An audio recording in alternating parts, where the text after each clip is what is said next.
Tina.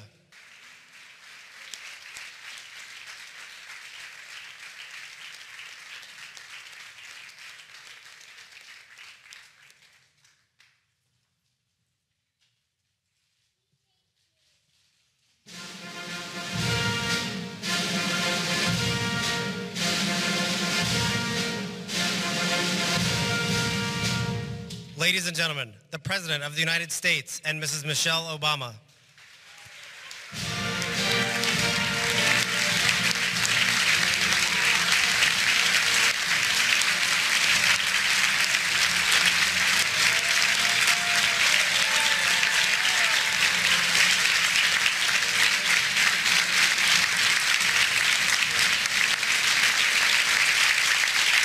Good morning. Good morning, everybody. Everybody, please have a seat. Have a seat. Well,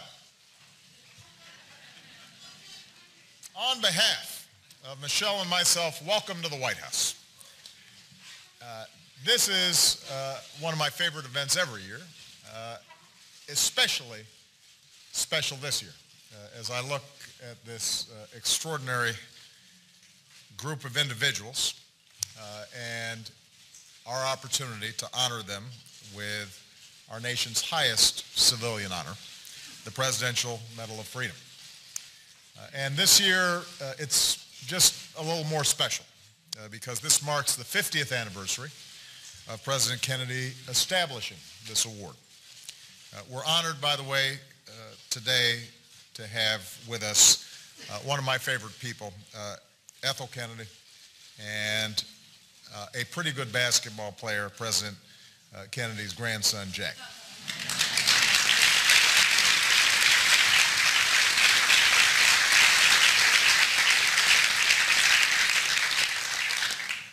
Now, this medal has been bestowed on more than 500 deserving people.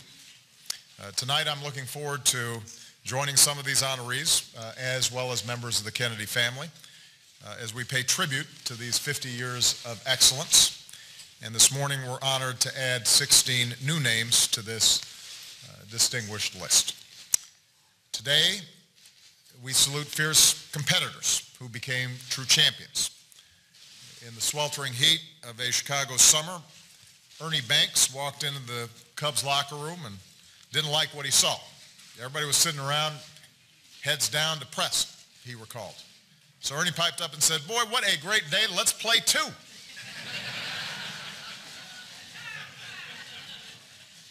That's Mr. Cub, the man who came up through the Negro Leagues making $7 a day and became the first black player to suit up for the Cubs and one of the greatest hitters of all time.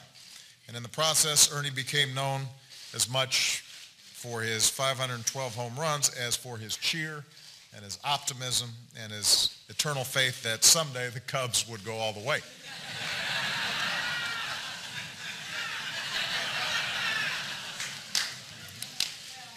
And that's serious belief.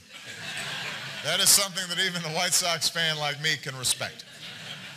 But he is just a wonderful man and a great icon of my hometown. Speaking of sports, Dean Smith is one of the winningest coaches in college basketball history. But his successes go far beyond X's and O's. Even as he won 78% of his games, he graduated 96% of his players. The first coach to use multiple defenses in a game, he was the pioneer who popularized the idea of pointing to the passer. After a basket, players should point to the teammate who passed them the ball. And with his first national title on the line, he did have the good sense to give the ball to a 19-year-old kid named Michael Jordan. Although they used to joke that the only person who ever held Michael under 20 was Dean Smith. While Coach Smith couldn't join us today due to an illness that he's facing with extraordinary courage, we also honor his courage in helping to change our country. He recruited the first black scholarship athlete to North Carolina and helped integrate a restaurant and a neighborhood in Chapel Hill. That's the kind of character that he represented on and off the court. We salute innovators who pushed the limits of science, changing how we see the world and ourselves. Now, growing up, Sally Ride read about the space program in the newspaper almost every day, and she thought this was the coolest thing around. When she was a PhD candidate at Stanford, she saw an ad for astronauts in the student newspaper, and she seized the opportunity. As the first American woman in space, Sally didn't just break the stratospheric glass ceiling, she blasted through it. And when she came back to Earth, she devoted her life to helping girls excel in fields like math, science, and engineering. Young girls need to see role models, she said. You can't be what you can't see. Today, our daughters, including Malia and Sasha, can set their sights a little bit higher because Sally Ride showed them the way. Now, all of us have moments when we look back and wonder, what the heck was I thinking? I have that quite a bit.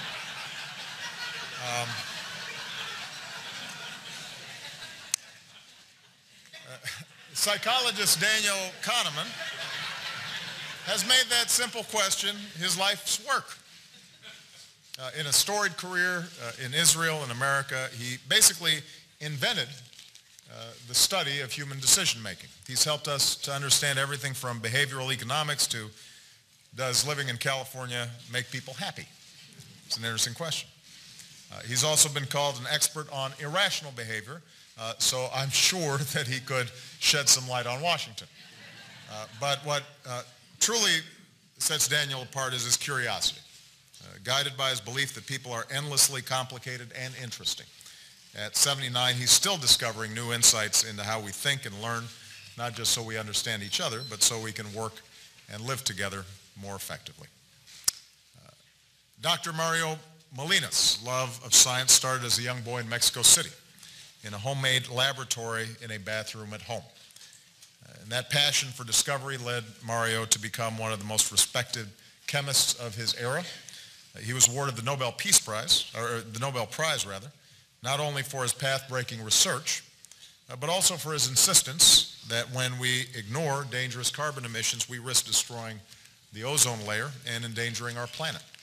And thanks to Mario's work, the world came together to address a common threat.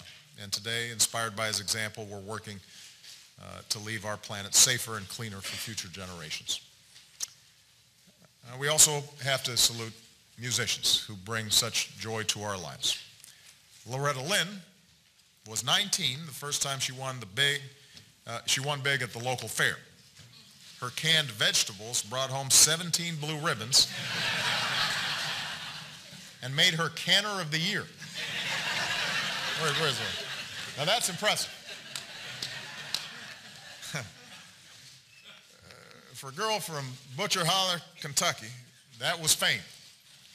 Fortunately for all of us, she decided to try her hand at things other than canning. Her first guitar cost $17, and with it, this coal miner's daughter gave voice to a generation, singing what no one wanted to talk about and saying what no one wanted to think about. And now, over 50 years after she cut her first record and canned her first vegetables, Loretta Lynn still reigns as the rule-breaking, record-setting queen of country music. As a young man in Cuba, Arturo Sandoval loved jazz so much it landed him in jail. It was the Cold War, and the only radio station where he could hear jazz was the Voice of America, which was dangerous to listen to. But Arturo listened anyway. Later, he defected to the United States, knowing he might never see his parents or beloved homeland again. Without freedom, he said, there is no life. And today, Arturo is an American citizen and one of the most celebrated trumpet players in the world. There isn't any place on earth where the people don't know about jazz, he says. And that's true in part because musicians like him have sacrificed so much to play it. We salute pioneers who pushed our nation towards greater justice and equality.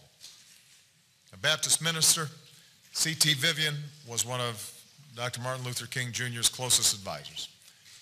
Martin taught us, he says, that it's in the action that we find out who we really are. And time and again, Reverend Vivian was among the first to be in the action. In 1947, joining a sit-in to integrate an Illinois restaurant. One of the first freedom riders. In Selma, on the courthouse steps to register blacks to vote, for which he was beaten, bloodied, and jailed.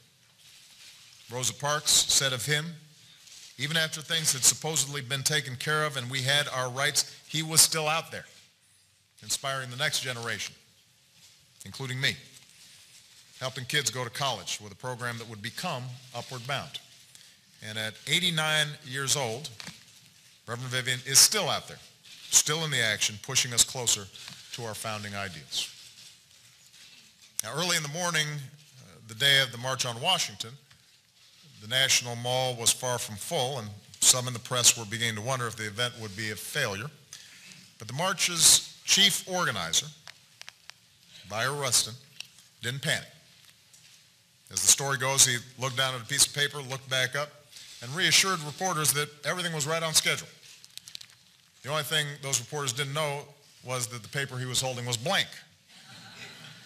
He didn't know how it was going to work out, but Bayard had an unshakable optimism, nerves of steel, and most importantly, a faith that if the cause is just and people are organized, nothing can stand in our way.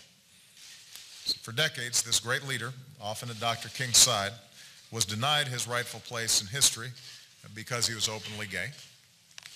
No medal can change that, but today we honor Bayard Rustin's memory by taking our place in his march towards true equality, no matter who we are or who we love.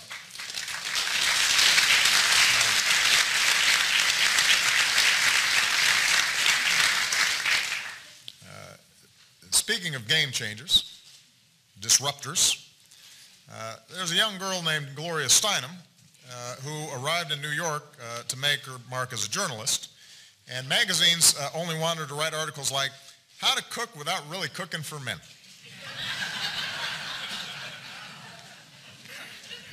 Gloria noticed things like that.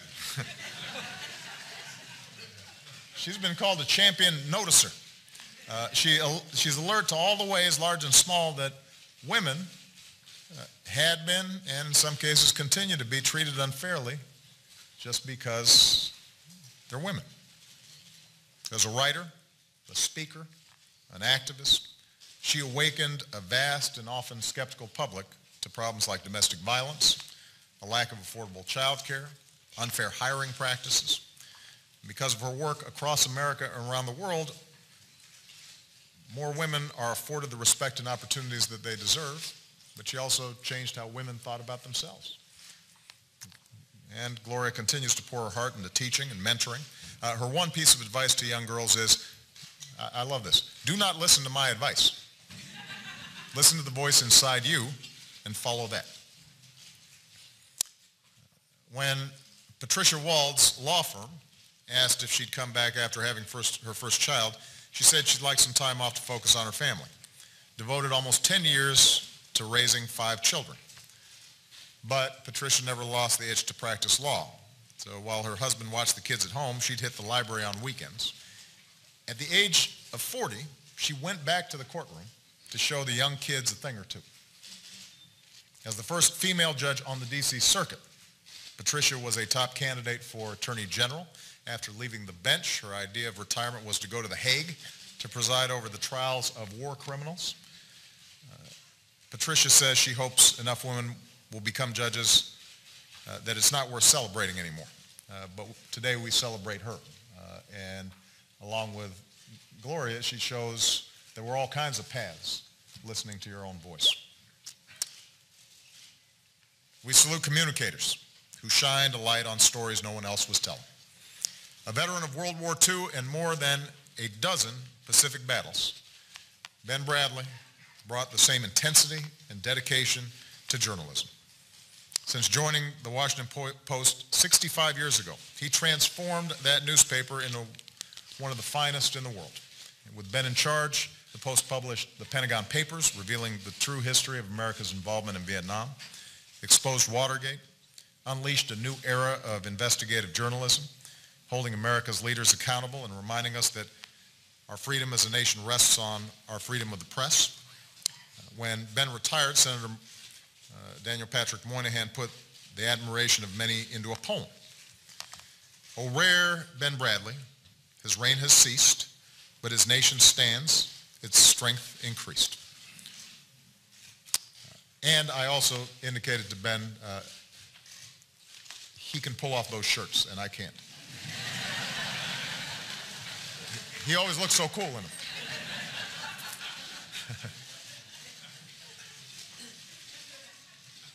Early in Oprah Winfrey's career, her bosses told her she should change her name to Susie.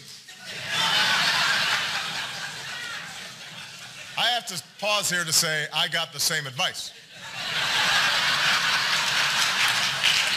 They didn't say I should be named Susie, but they suggested I should change my name. People can relate to Susie. That's what they said. It turned out, surprisingly, that people could relate to Oprah just fine. In more than 4,500 episodes of her show, her message was always, you can. You can do, and you can be, and you can grow, and it can be better. And she was living proof, rising from childhood poverty and abuse to the pinnacle of the entertainment universe. But even with 40 Emmys, the distinction of being the first black female billionaire, Oprah's greatest strength has always been her ability to help us discover the best in ourselves. Michelle and I count ourselves among her many devoted fans and friends. As one of those fans wrote, I didn't know I had a light in me until Oprah told me it was there. What a great gift. And finally, we salute public servants who strengthened our nation. Daniel Inouye was a humble man and didn't wear his Medal of Honor very often. Instead, he liked to wear a pin representing the Good Conduct Medal he earned as a teenage private. To behave yourself takes special effort, he said, and I did not want to dishonor my family. Danny always honored his family and his country, even when his country didn't always honor him. After being classified as an enemy alien, Danny joined a Japanese-American unit that became one of the most decorated in World War II.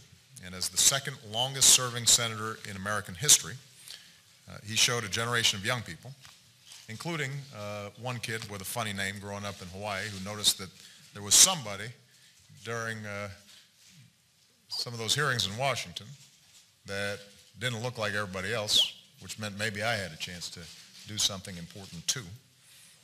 He taught all of us that no matter what you look like or where you come from, this country has a place for everybody who's willing to serve and work hard. A proud Hoosier, Dick Lugar has served America for more than half a century, from a young Navy lieutenant to a respected leader in the United States Senate. I'll always be thankful to Dick for taking me, a new junior senator, under his wing, including travels together to review some of his visionary work, the destruction of the Cold War arsenals in the former Soviet Union, something that doesn't get a lot of public notice, but was absolutely critical to making us safer in the wake of the Cold War. Now, I should say, traveling with Dick, you get close to unexploded landmines, mortar shells, test tubes filled with anthrax and the plague. His legacy, though, is the thousands of missiles and bombers and submarines and warheads that no longer threaten us because of his extraordinary work. And our nation and our world are safer because of this statesman. And in a time of unrelenting partisanship, Dick Lugar's decency, his commitment to bipartisan problem-solving stand as a model of what public service ought to be. Now last, but never least, we honor a leader who we still remember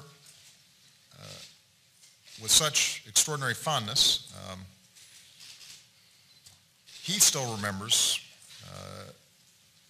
as a child waving goodbye to his mom, tears in her eyes, as she went off to nursing school so she could provide for her family. And I think lifting up families like his own became the story of Bill Clinton's life. He remembered what his mom had to do on behalf of him. And he wanted to make sure that he made life better and easier for so many people all across the country that were struggling in those same ways and had those same hopes and dreams. So as a governor, he transformed education so more kids could pursue those dreams. As president, he proved that with the right choices, you could grow the economy, lift people out of poverty. We could shrink our deficits and still invest in our families, our health, our schools, science, technology. In other words, we can go farther when we look out for each other. And as we've all seen, as president, he was just getting started. He doesn't stop. He's helped lead relief efforts after the Asian tsunami, Hurricane Katrina, the Haiti earthquake. His foundation and global initiative have helped to save or improve the lives of literally hundreds of millions of people. And of course, I am most grateful for his patience during the endless travels of my Secretary of State.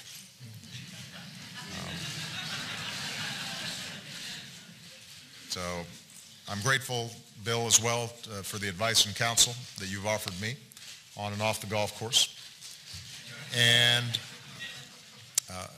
And most importantly, for your life-saving work around the world, which represents what's the very best in America. So thank you so much, President Clinton.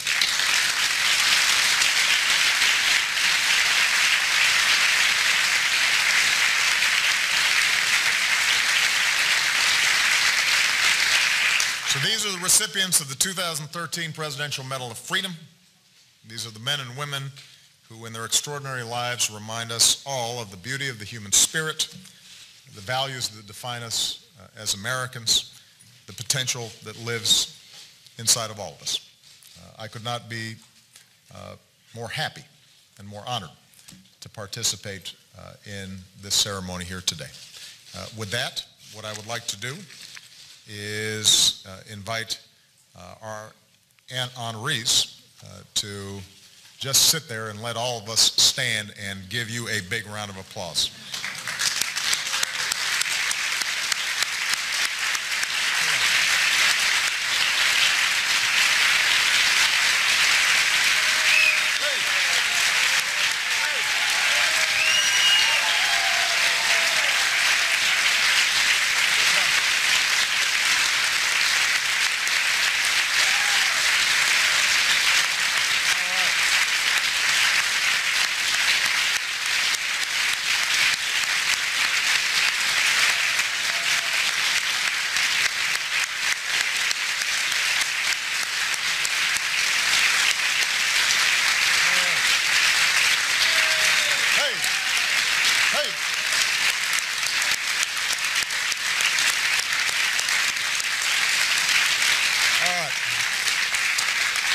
I guess we should actually give them the medals, though. So, where are my, there, here we go. Lee, you want to hit it? Presidential Medal of Freedom recipients. Ernie Banks.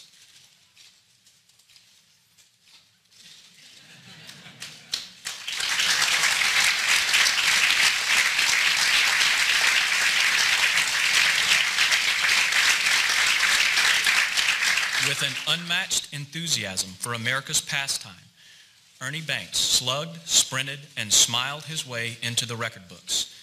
Known to fans as Mr. Cub, he played an extraordinary 19 seasons with the Chicago Cubs, during which he was named to 11 All-Star teams, hit over 500 home runs, and won back-to-back Most Valuable Player honors. Ernie Banks was elected to the Baseball Hall of Fame in 1977, and he will forever be known as one of the finest power hitters and most dynamic players of all time.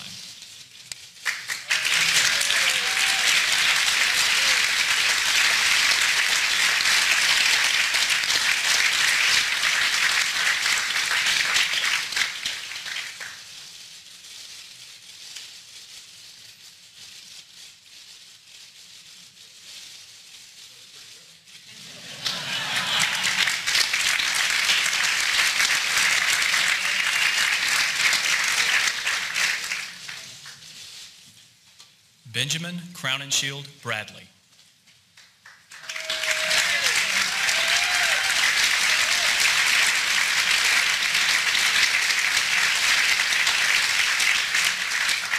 A titan of journalism, Benjamin Crowninshield Bradley is one of the most respected newsmen of his generation. After serving our nation in World War II, Ben Bradley went on to defend liberty here at home. Testing the limits of a free press during his tenure as executive editor of the Washington Post, he oversaw coverage of the Watergate scandal and successfully challenged the federal government over the right to publish the Pentagon Papers. His passion for accuracy and unyielding pursuit of truth continue to set the standard for journalism.